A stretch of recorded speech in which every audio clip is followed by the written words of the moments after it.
Ang pagbabago ay hindi nangyayari overnight. Wala itong shortcut at hindi rin ito madaling proseso. Kahit sa sarili natin, alam natin na mahirap ang pagbabago. How much more kung ang kailangang magbago ay buong komunidad, kailangang kumilos at magbago. Kaya naman may mga developmental projects ang ADRA Philippines dahil nauunawaan natin ang realidad na ang tunay at pangmatagalang pagbabago ay nangangailangan ng panahon, pagtutulungan at tuloy-tuloy na pagkilos. Ngayong hapon, pag-usapan natin ang pinakabagong proyekto ng ADRA Philippines, ang Project Stronger, dito lang sa ADRA TV.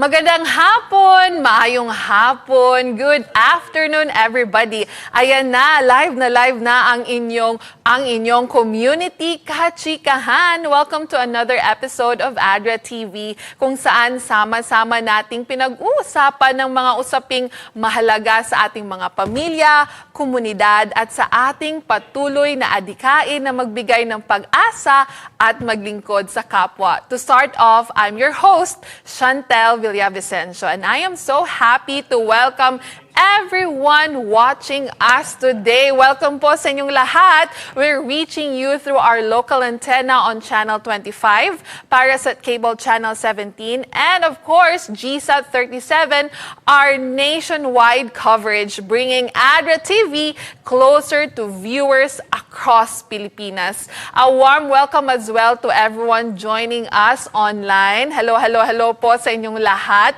through Facebook and YouTube. So I would just like to inform everybody na hindi lang tayo live via the pages of Hope Channel South Philippines and ADRA Philippines, andyan din po tayo sa YouTube, no? Si ADRA Philippines, makikita po natin sa YouTube. Ang pangalan po ng page is ADRA in the Philippines. And makikita din po yun ang ating episode today. So thank you for spending part of your day with us. And we have a very special greeting, mga kaibigan, a special reason to greet and celebrate kasi nga, eto na, we want to extend our heartfelt appreciation sa ating mga kaibigan from Zamboanga Peninsula Mission. Nagpapasalamat po tayo sa ating official partnership with Zamboanga Peninsula Mission Communications Department, led by Pastor Cart Aguilion. Thank you po, Pastor, for welcoming ADRA TV into your broadcasting channels and schedule.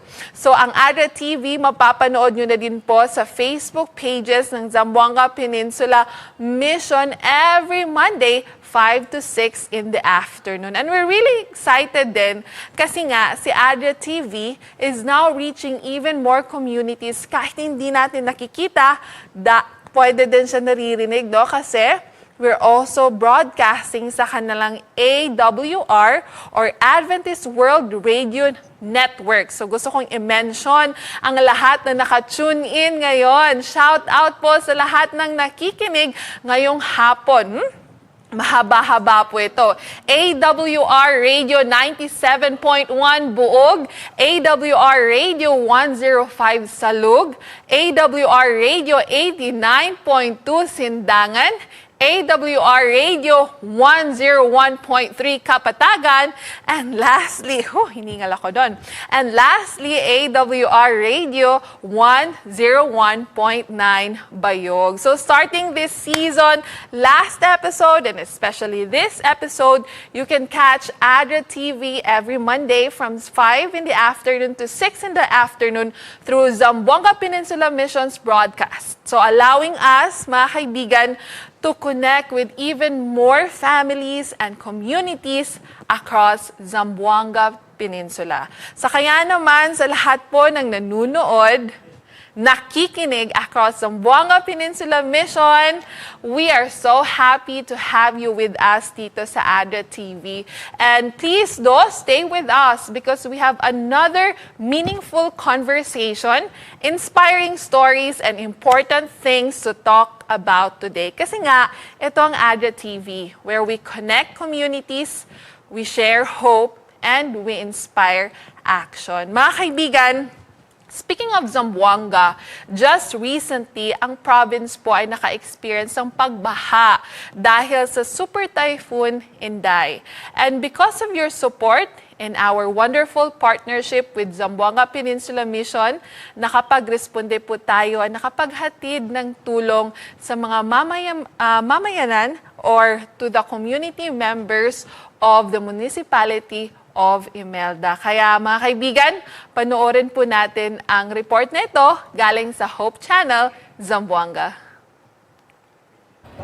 Niya kita karon diri sa munisipyo sa Imelda, sakop sa lalawigan sa Zamboanga, Sibugay, diin gipaygayon ang cash assistance distribution alang sa pamilya nga naapektuhan sa baguay nga pagbaha.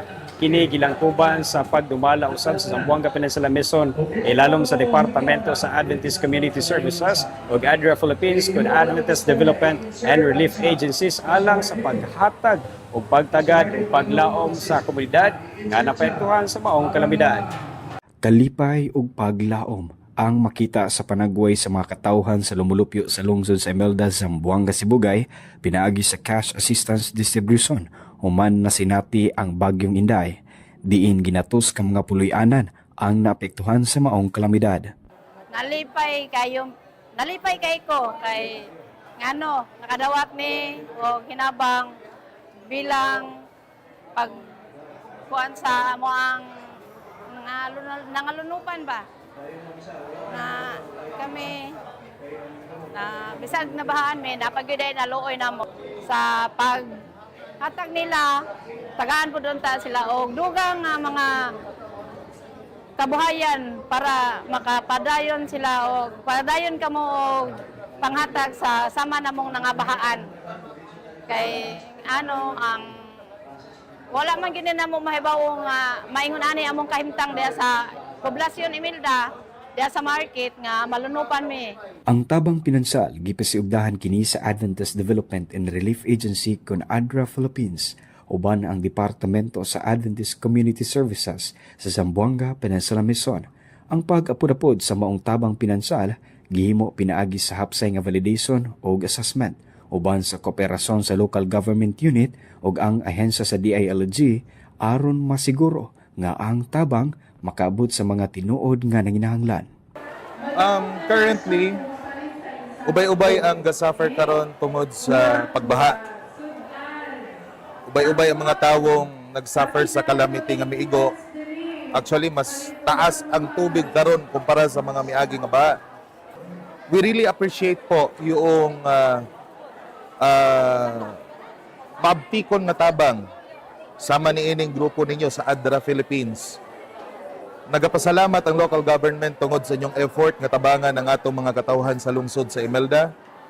O hinaot na mapadayon nato kini aron mapanghimuslan dili lamang sa katawhan sa Imelda kundi sa tanang mga katawhan sa tibuok nasod sa Pilipinas. Dili nato malikayan nga adunay posibilidad nga mobalik pa ang ingon niini nga kalamidad, ang ingon niini nga mga trahedya.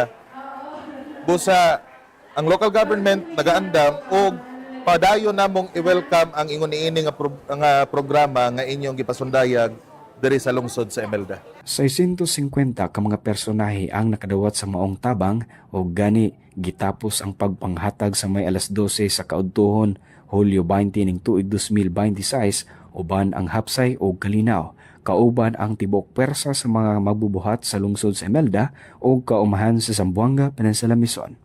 Ang kalamidad mahimong makaguba sa panimalay apan dili kini maoy babag alang sa pagwagtang sa atong paglaom kung adunay mga katawhan nga andam mobiba ug magtinabangay. James Tagapan Maglangit alang sa MISPA Live News and Commentary. Ayun, thank you so much, James. So James Maglangit po ay staff ng ating kasamahan, mga kaibigan, coming from Zamboanga Peninsula Mission Communications Department. Thank you so much, Pastor Cart Aguilion, for your partnership as well. No, mga kaibigan, nakita niyo po ang ating report.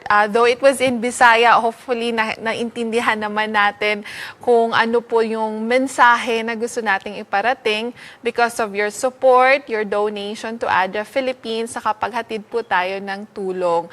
Now, mga kaibigan, gusto nating pasalamatan ng Adventist Community Services, ZPM, dahil po sa inyo din, matagumpay na ihatid po ito.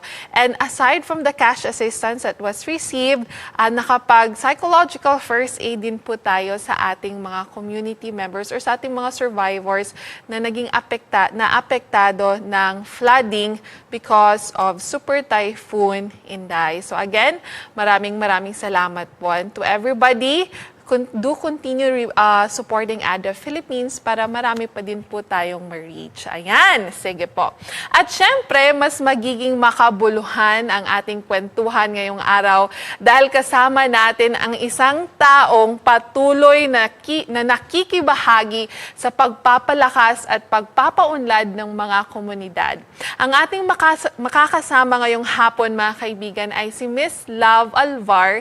Isa po siyang project manager ng ADRA Philippines. Sa kanyang trabaho po, nakasama na niya ang iba't ibang communities at partners upang matugunan ang kanilang mga pangangailangan at makapagbigay ng mga solusyon na hindi lamang pangkasalukuyan, kundi nakakatulong din sa pangmatagalang pagbabago at pag-unlad. Bago niya pangunahan ang Project Together, siya din po ang naging leader, project manager ng Project Together. Kaya naman po, this is only a short description of what she was able to lead and work with, but she is really someone who have gone a lot, who have done a lot and gone through a lot for communities sa kanyang buhay, mga kaibigan. Ang kanyang karanasan pagdating sa community development ay expert level po at makikipagtulungan sa mga komunidad. At ngayong araw, mas makikilala natin kung ano nga ba ang bagong proyekto ng ADRA Philippines, kung sino nga, which is Project Stronger, sino ang mga communities na nais nitong maabot at paano nito tinutulungan ang mga tao na maging mas matatag at mas handa sa mga hamon ng buhay. At dahil National Heroes Month din po ngayong Agosto, mga kaibigan, pag-uusapan din natin kung ano nga ba ang ibig sabihin ng pagiging isang hero or bayani. Kailangan ba talagang gumawa ng malaki at pambihirang bagay para matawag na bayani? Or maaari tayong maging bayani sa sarili nating komunidad sa pamamagitan ng simple acts, simpleng paglilingkod, malasakit, at pagtulong sa kapwa. Kaya naman, samahan niyo po kami sa isang makabuluhang kwentuhan ngayong hapon. Let's give a warm ADRA TV welcome to our guest, Miss Love Alvar, the Project Manager of ADRA Philippines, Project Stronger. Hello, Ate Love!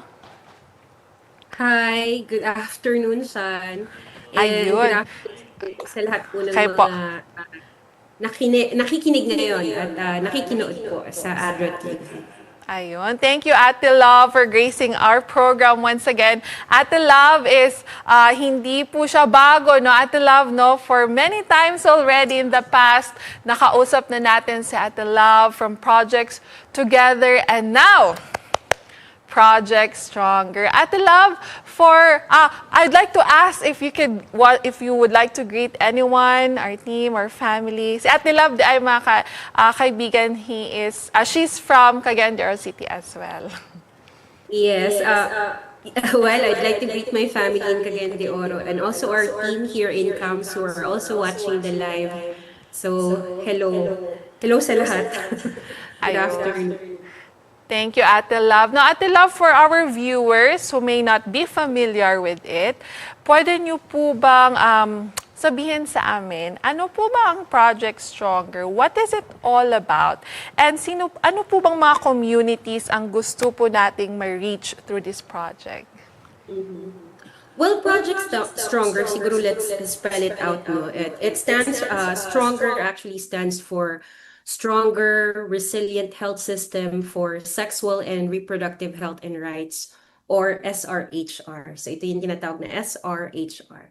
So it's a 7-year project ng ADRA. It started last year around April, and this is supported by the Government of Canada through Global Affairs Canada. The Stronger Project, hindi lang po siya ini-implement sa Pilipinas by ADRA Philippines. It's also being implemented in Kenya and Cambodia. Lahat po yun ay ADRA under the leadership of ADRA Canada. At its core, the Stronger Project is, from the title itself, it's strengthening both communities and local health. Sorry. So, strengthening communities and local health systems so that women, adolescent girls, and other community members have better access to quality, inclusive, and gender-responsive SRHR, or Sexual Reproductive Health Services and Information, while also strengthening the prevention of and response to GBV, or itong tinatawag na gender-based violence. Here in Kamsur, the province of Kamsur, where dito po ini-implement yung Stronger Project, we're working across 7 target areas. So, we're working at Buhi, Karamuan, Gainsa, Garchitorena, Ocampo, and Siruma, and then Naga City. So, hindi lang po tayo nakikipagtrabaho with we work not only with the community members, no, but also with health workers, with mga barangay officials, o tinatawag natin na duty bearers, the local government units, and other partners on the ground. Kasi nga, believe in sustainable change really requires the whole system to work together. So, it's a holistic approach. So, yun po yung Stronger in a nutshell. So, it's strengthening the health system. Yes. Ayun. Miss Love, alam nyo po, parang it does make sense. Bakit Stronger, no? Kasi coming from Project Together, parang strong na yun eh. No? What the project has done to the communities, parang as I listen to you, parang sinestrengthen niya na. Tama po ba? Yes. Ayun. Yes. No, Miss Love, this is always one question I have when we create, no, when we, pag may mga developmental projects, ganun po. The problem that we really want to target here through this project, same with Project Together and Project Stronger, it's the same po, di ba, Miss Love? And what is it again? Well, although the two projects are, they're similar kasi parang yung Stronger Project is a level up ng Together project, no? So siguro sa mga bagong nakarinig nung Together, I'll explain it in a while. Pero if you're asking kung ano po yung focus naman ng Stronger Project, there are actually several, but I'd like to highlight three. First is on sexual and reproductive health and rights, or SRHR. Now, making sure na people, particularly women and adolescent girls, have access to accurate information and appropriate services. Second is yung GBV, or gender-based violence prevention and response. So we want communities to know what GBV is, saan pwedeng mag-seek yung mga survivors for help. And equally important, we want our service providers and mga duty bearers natin to be equipped to be able to provide safe, survivor-centered, and gender-responsive support. And third is strengthening local systems and community participation. Yung Stronger Project kasi, it's not simply about bringing activities into the communities. Ganun naman lahat ng development project natin. We want communities and local governments to identify their own issues and then participate in finding solutions and then strengthen the system that will continue even beyond the life of the project. So, yun po yung focus ng Stronger. Ayun. Ate Love, if you, very ano lang po because you mentioned na you would like to, parang you want Yeah. also na ma-share yung project together. So, the similarities and I'll give you the time, Ate Love. Yes, kasi there's definitely a strong connection between the two projects, no? Together, it stands for uniting towards gender equality for the enjoyment of women and girls' total health and rights. So ito din po ay pinopondohan ng gobyerno ng Canada through Global Affairs Canada.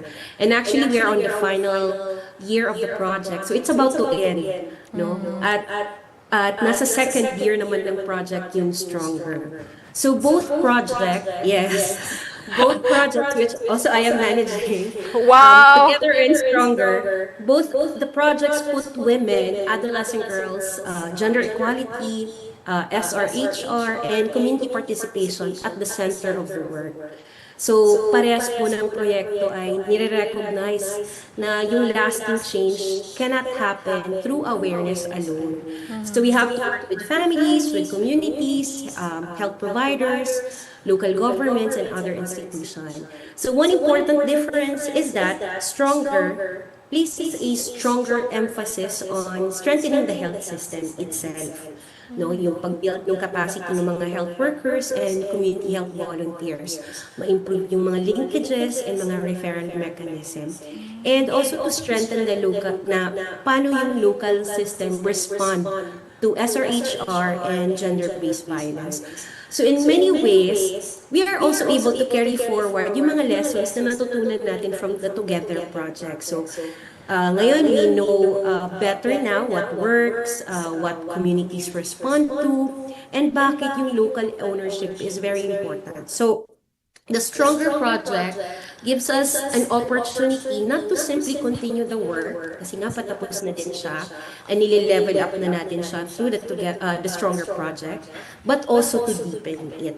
So, medyo mas mahaba siyang konti at mas mahirap siya compared to the Together project.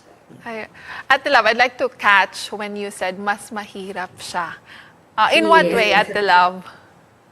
Kasi sa Together, most of our activities are focused at the household level. So, raising awareness, may provide tayo mga provisions. But for the Stronger project kasi, nag-level up na tayo to the system. So this is not simply just providing information. We're trying to advocate, for policies, for change at the community level, at the local LGU level. So we're working with mga duty bearers na tinatawag, policy makers, that would help us na nilalabi po natin yung mga usapin on how to address, how to prevent, how to respond to GBV or how to do survivor-centered approach. So kaya po, medyo mas mahirap na siya kasi syempre, we're talking about system na. No? So, yeah. Ayun. Kaya sinasabi natin, we need to, it's not just continuing the work of Together, but also to deepen it through the Stronger project. Alam mo, Ate Love, when I opened the program, may parang opening spiel, and I mentioned that change does not happen overnight. Na, previously, I was thinking, ang tagal na ng project together. Matagal, di ba po, ang project together? I think it lasted for around 6 years, correct po? And now, now that we're doing with your leadership, Project Stronger, dyan po talaga natin ma-realize how intricate or how deep pa po talaga ang trabaho when it comes to community change. Tama po ba? Yes. Kasi lalo na pati if hindi lang naman kasi focus natin yung mga may pinamimigay tayo, tapos bibigyan lang tayo ng information. We're also working on sa behavior, di ba? Mga paniniwala, mga nakabaon na ng beliefs, yung mga nakagis na norm na baga. So, it's very difficult. So, kaya hindi siya panandang, you can't expect, kahit naman tayo siguro, kung pagbebentahan tayo ng isang produkto, hindi naman tayo ina-expect na maniniwala tayo agad in a minute or overnight, We have to think about it, we have to also contemplate kung ano ba ang benepisyo nito sa atin. So, kaya, yeah, it's working with the community is, no, it's more, it's bigger than just giving or just distributing something. Ah, it's bigger than ourselves, Ate Love. That's so amazing what you do and what your team is doing right now. Nag-overlap pa with Project Together and Project Stronger. Ate Love, so far, you started, as you've mentioned, Maple ngayong taon. Can you please share with us? I hope ma-show din yung photos that Miss Veb shared, no? Can you share with us, so far, ano na po ba ang ginagawa or nangyayari ngayon with Project Stronger? Well, with Project Stronger, we've started now with, actually last year when we were still the early phase of the project, may mga ginawa kami several assessment activities. Nung ginawa po natin baseline to with our, syempre, before we truly dig into the design of the output activities. So for this year, na nagsisimula na po ang ating mga capacity building activities. We have series of training for our health workers, for our VAUSI officers, no, at kasama din po dyan yung pag-provide ng mga essential materials para mas mag-function pa po yung ating mga VAU desks sa mga barangay. So meron na din po tayong mga sinimulan on our activities on call meal or yung tinatawag na community-led monitoring, evaluation, accountability, and learning. So far, hindi pa po natin masasabing may impact na because we're just starting and then we're just full ano lang ng mga output activities natin. But we're seeing now the relevance of why we really need to continue what we started in together in the Stronger project. So, yun po. Ayun, thank you, Ate Love. Sorry, hindi siya na, no? I think we're having technical problems, but hopefully, maano natin yung photos, no, na Miss Bev shared with us, kung gaano po, yung ano po mga different activities that you have right now. So, Miss Love, as I understand, you're working now with duty bearers, binibigyan nyo din po sa kanila, you're capacitating them, and then you're working with communities.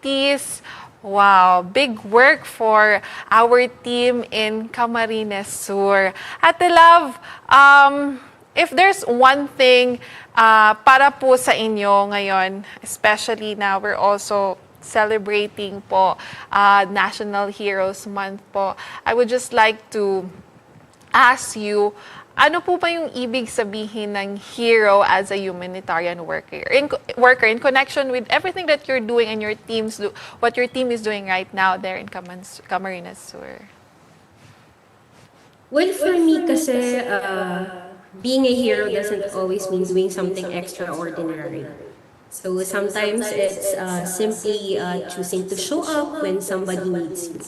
Pero in the humanitarian context kasi, sa trabaho natin, well, I've met so many people whom I would consider na everyday heroes. Wow. So, pwede po yung isang barangay health worker na naglalakad ng super malayo just to reach a family.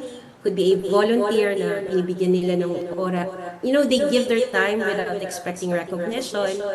Or a community leader na standing up for someone na nag-experience ng, could be experiencing violence. Or even simpleng neighbor mo lang who will check on you during a difficult time. So I think for me, yung question is, what is being a hero? I think heroism is less about being recognized for what you do. So, and more siguro on recognizing that you have something to give and choosing to use it to make someone else's situation a little better.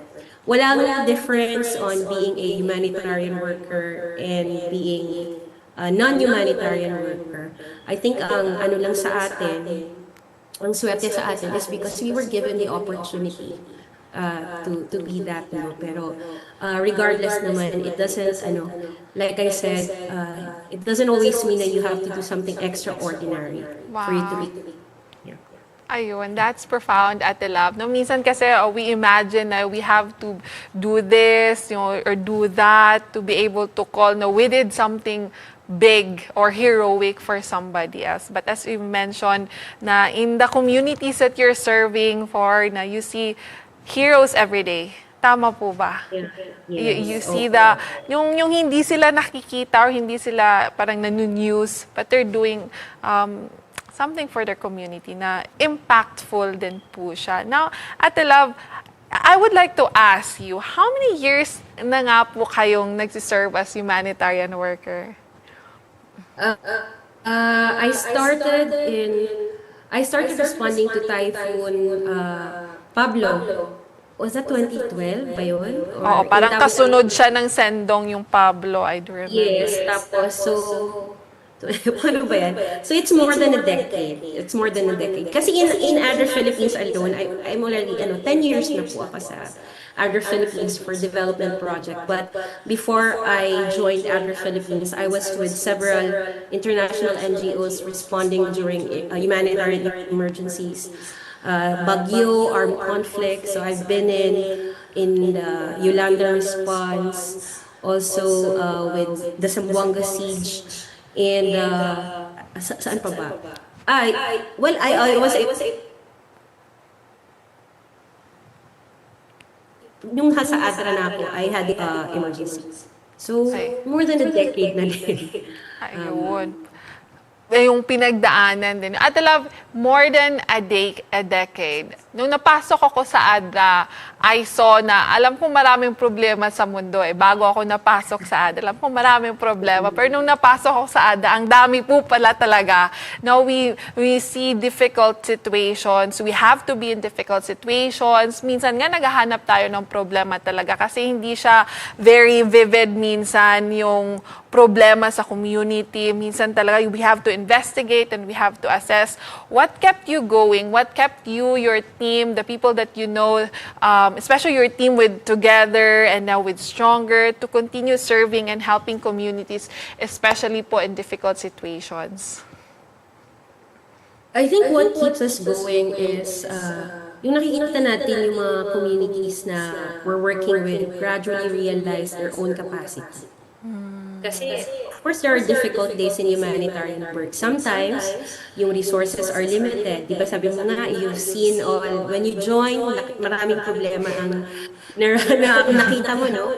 Yung circumstances change, disasters happen, or pwede din yung progress, it takes much longer than we hope. But then, when you see a community na taking ownership of something that you initially helped facilitate, nakikita mo yung mga local leaders, they advocate for an issue themselves, health workers, continue an initiative, or yung mga community members, they find their own solutions. And those moments reminds you why the work matters. For our team, I think the motivation is knowing that we are not there to be the heroes of the communities we serve. The communities already have their own strengths, their knowledge, and the people who are creating change. Ang role lang po natin is to work alongside them, help create those opportunities and strengthen the system, and make sure na people who are often unheard are part of the conversation. I think that's what keeps us going. Wow, Ate Love. Ate Love, I know I wasn't able to share this question, but there's one thing I realized talking to you this few minutes pa lang. What if we're trying to parang create heroes then in the communities? Is that true? Parang, can that be? Actually, parang hindi tayo nag-create We're just Tapping or ano? Parang natin, we're making them visible. They're already heroes on their own. So we don't create heroes, they're already heroes on their own. Pero somehow, we have the influence baga ang delikado din is we have the influence to hurt or to improve, no? So, but then, of course, at the end of the day, ang goal natin is to be able to look for champions within the community and then make visible that these people are agents of change. No? And then, parang lang natin, we facilitate the process na maging mas visible sila. Ayun po. And ito, that's something na parang also motivates me at the lab, no, in being in this work as well, and inspires me seeing you, the work that our teams are doing in different parts of the Philippines, as you've mentioned, facilitating. Yung parang making them visible. Actually, mga kaibigan, minsan talaga when we talk about heroes, parang we go there, we go here, parang i-imagine natin the history makers and all, but we then forget that they're actual heroes in everyday lives, and they make lives roll. No? Kaya tayo nakukontinue, kaya nangyayari yung mga bagay. Hindi lang sila nakikita and napapansin minsan, pero andyan po sila. I believe, hopefully this August, we can tap them on their shoulders and say thank you sa mga bagay na ginagawa po nila para sa atin and for our communities. Ate Love, my next question here, still in connection to what you do as a humanitarian worker and then sa National Heroes Month, no, this August. What can ordinary Filipinos, especially young people, Ate Love, please talk to our young people to do to become parang heroes in their own communities through simple acts of service and kindness? Oo nga. I think I would tell young people, no, start where you are and start with what you have. Hindi nyo naman kailangan mag-organize ng huge project to make a difference. No? You can volunteer or you can simply share reliable information. At this day and age, ang dami na pong fake news. No? So, misinformation. Also, you can check on someone who may be struggling. Speak up po when you see bullying, discrimination, or violence, and then respect people's boundaries. Also help with the community activities, and if you can, donate. Pwede din po, no? But if you can't, your time, your skills, your voice, they have equally important value. Especially now, di ba po, with the social media, ang laki po ng influence ng mga young people. Ang dami nating influencers. Lahat na po ay may content na tinatawag, may reels, no? We can use that influence either, yun yung sinabi ko earlier, we can either hurt people or we can help create a safer and kinder communities. So yung mga small acts, all of these small acts, they may seem insignificant individually. But then, when they become part of how we consistently treat other people, they create a culture of compassion. So, ang masasabi ko lang is, kung magbibigay po tayo ng serbisyo sa kapwa natin, it doesn't have to be grand to be meaningful. Kaya, if you start where you are, you start small kung sa tingin mo ay eto lang muna, and then start with what you have. It doesn't have to be grandiose, no, for you to, become a hero or to make a difference. Ayun, especially at the love na I believe then parang while listening to you, parang nai-imagine ko po ang mga community members that you have been working with sa Stronger Together and sa Projects Together and Project Stronger ngayon, continuing, di ba, you've been like discussing about SRHR, gender-based violence, creating safe spaces for women, and when you mentioned start where we are, social media for young people, it does make sense how important it is. Kaya thank you so much. Alam niyo po, Ate Love, here in Cagayan de Oro City, I did think na parang alam na ng lahat.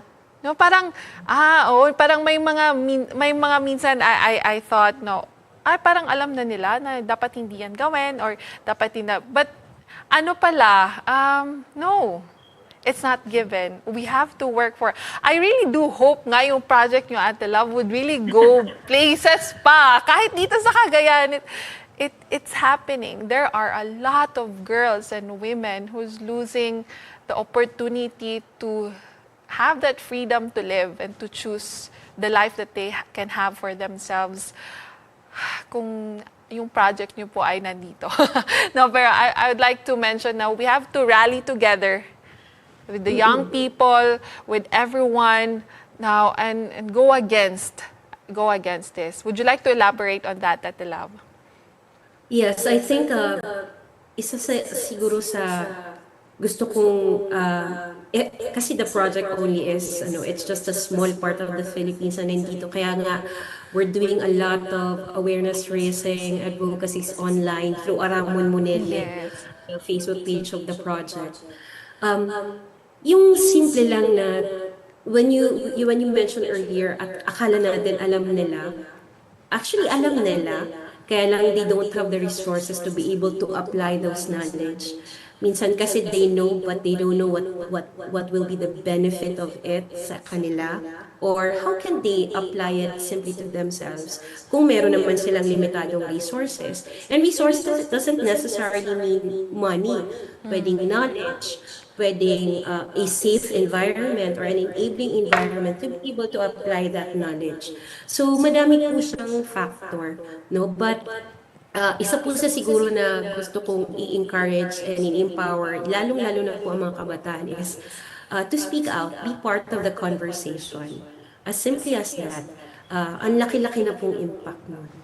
Ayun. And hindi man natin, siguro minsan kasi we think of the impact when so, heroic siya na act and all. Parang thousands ang naapektuhan or nag-benefit because of that one action. But to one life, to one person, that can kasi pwede din, diba, Ate Love, for that one person, it can be generational na. That Yes. one time you spoke up, that one time you took up the courage, yung alam mo, binuga mo doon on the right platform, saying the right things also at the right time. And then that one person nakabasa, na nag-change yung paniniwala sa sarili, nagbago yung paniniwala sa bukas, and then they took ownership of their lives because of what you've said, of what you did, and then it can be generational. Tama po ba? And the ripple and the impact is web. You cannot really count. Yes. Oo. Kasi it's, para bang, it starts with one. It always starts with one person. Hindi naman siya isang grupo. Kasi before that group is organized, it's initiated by one person. And sometimes, yung isang tao na yun could have been a survivor, him or herself, and she wanted to, challenge what happened to her or speak out for also those who are unable to speak for themselves. Tsaka, it's a ripple effect. Yun yung sabi mo, generational. Na may na-inspire sa'yo, na nakita ka na you're very strong enough to be able to, pinaglaban mo yung sarili mo or you challenge misinformation. And siya, oo, parang gusto ko din maging ganun. So, ibang laking impact nun. Wala ka namang ginawa eh. Hindi mo nga siguro siya kinausap directly eh. Nakita ka lang niya, di ba? So, that influence na tinatawag, it's very, very important. Kaya sabi natin, it can hurt or it can create safer and kinder communities. And we will always choose to not hurt. Diba, Ate Love? Of course. Do no harm tayo. Do no Yes harm. po. So we choose the latter one. Now, Ate Love, may ako, while talking to you, I do imagine, kasi parang with Project Together, then now Project Stronger, I can imagine na parang yung mga team members nyo po ba is the same lang? Like, parang the length of being together, Ate, and how can you describe po your team now and the things that they're doing to share this parang in a way yung facilitating champions in our communities. We call ourselves, parang ano na nga siya eh, parang kasi we love, in ADRA, we love playing with words. Kaya sabi nga, stronger together. Kasi, we have that project as well before, di ba, na kasama tayo. Doon ako nakapasok. Yes, and you're right. Majority of our project team are also coming from together. So nag-transition lang. Actually, nag-level up din. So this is also the project also is very personal para sa kanila. I assume and I observed. Kasi syempre nagsimula sila from this level, tapos nag-scale up tayo. So yung pagiging facilitator has always been there, even from the start. Tumataas lang yung level kung sino ang fina-facilitate, ano ang fina-facilitate. But nonetheless, I'm very proud of our team. Wala pong sayang, walang tapon, ika nga. And everyone is, if you can actually, kasi nakasama ko sila. Some of them I've worked with even during the Embrace project in 2016. So makikita mo din yung ano yung kung ako na-observe ko sa sarili ko yung progress ko, I also observe The the same growth. thing. The growth, yes. Hindi lang professionally but also with yung values na sinishare namin when we started and even now, it's still there and nag-iiba na din yung aming konsepto, nag-iiba yung aming, madami kaming natututunan every day when we go to the field. No, so I think that's also the best thing about the team is hindi po takot sa pagbabago, hindi takot makipag battle sa pagbabago. So, yeah. But yes, majority of the team are from the Together project. Ayun po, parang stronger together po talaga kayo with our team in Camarines Sur. Hindi ko dapat may project pa. I cannot imagine you separate from each other. I think the relationship and having to, kasi iba po yung you do something important, parang one big time event, di ba po? Iba po yung parang you do something, ito.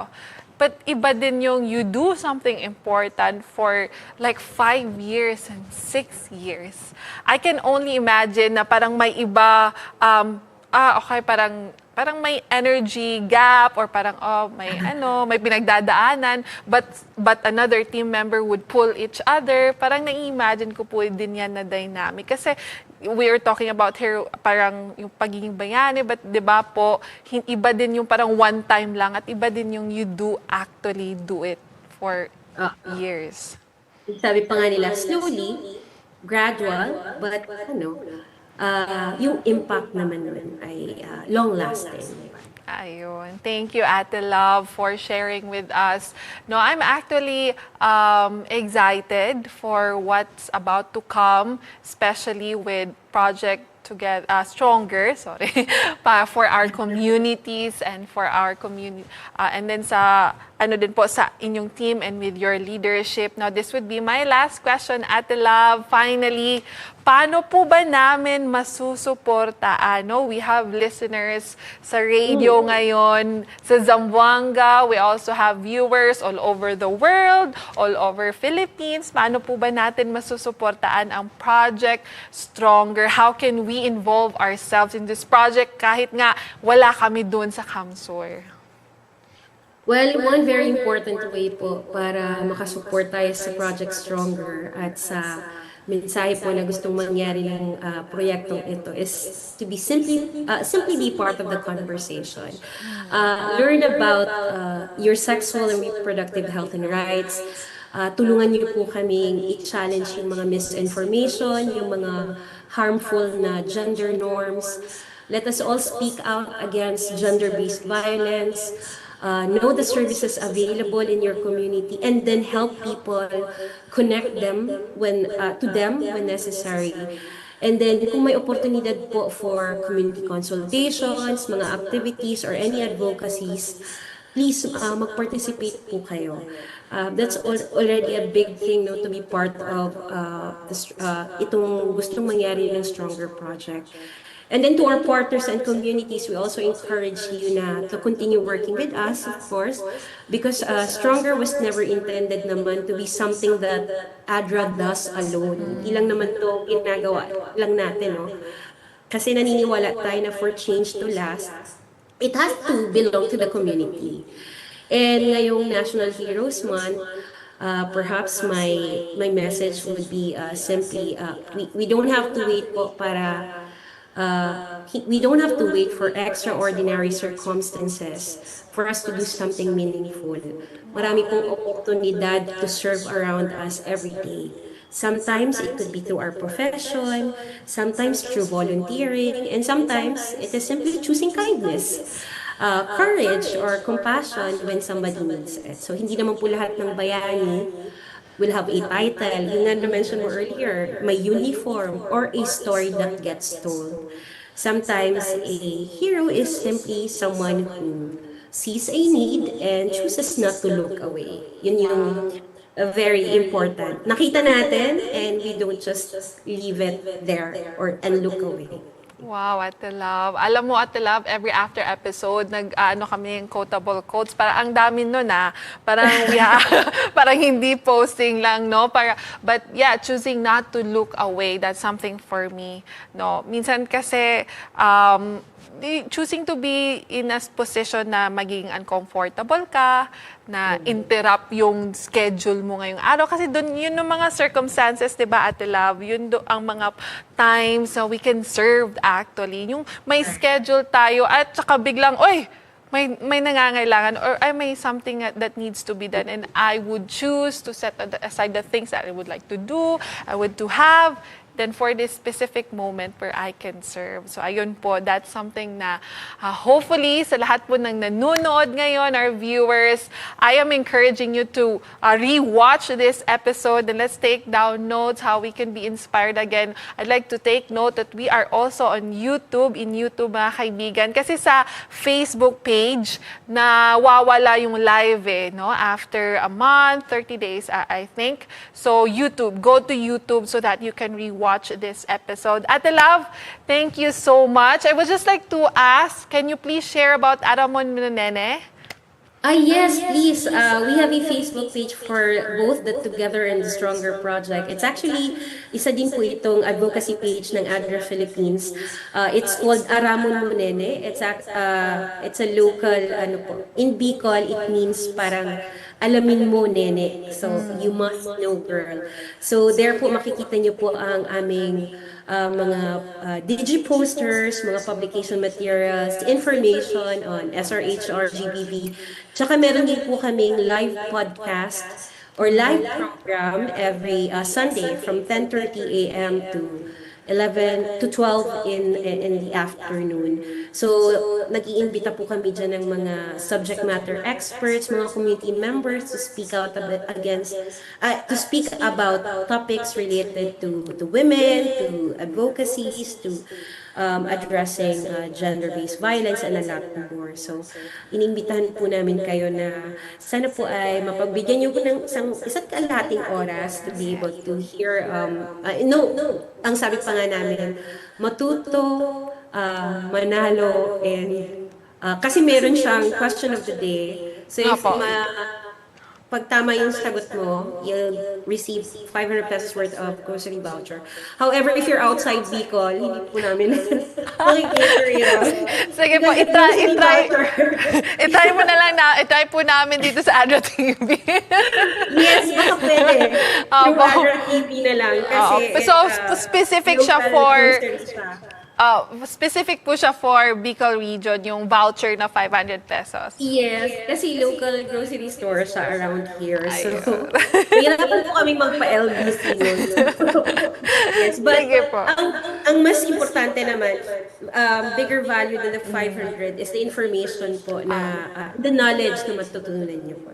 Ayun. Ate Love, thank you so much. I do believe this is not going to be the last again, Ate Love. So please, yung mga I hope to talk to you again soon and we can specifically discuss about the things that we want to be strong, mas stronger siya, mas strengthen po siya na ma-put out there to the communities and through our different platforms. So thank you again, Miss Love Alvar, ADRA Philippines Project Manager for Project Together and Stronger. So God bless po, Ate Love. Thank you so much for what you do and what your team is doing.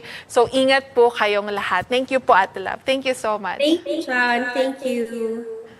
Ayun. Yun po mga kaibigan, nakausap po natin si Miss Love Alvar. I believe po sa lahat ng nagsubaybay na sa ADRA Philippines, it's not your first time to listen to her, no?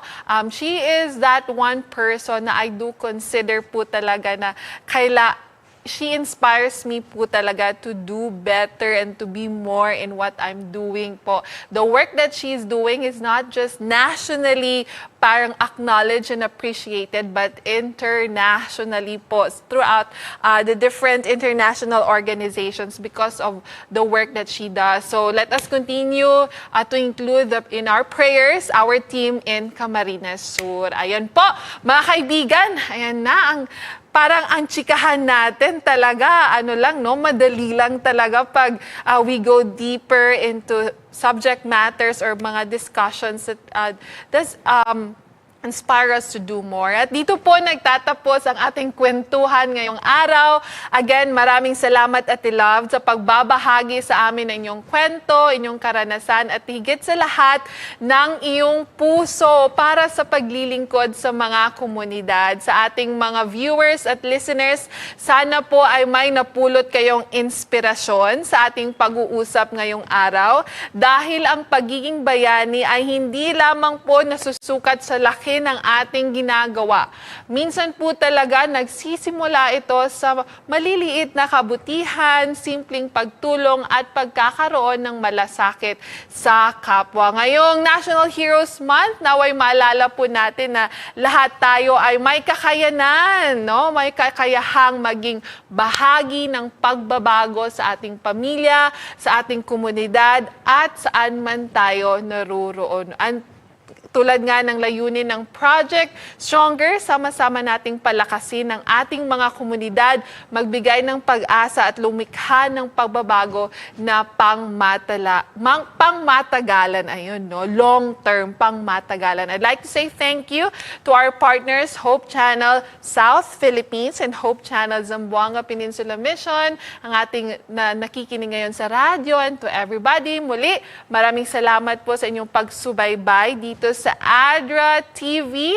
At dito sa ADRA, I would like to highlight ang bawat pagkilos para sa kapwa ay isang hakbang tungo sa mas matatag at mas makabuluhang kinabukasan. So I'd like to invite you again next Monday, 5 to 6 p.m. Kita-kits po tayo next week dito lang sa ADRA TV, where hope is put into action.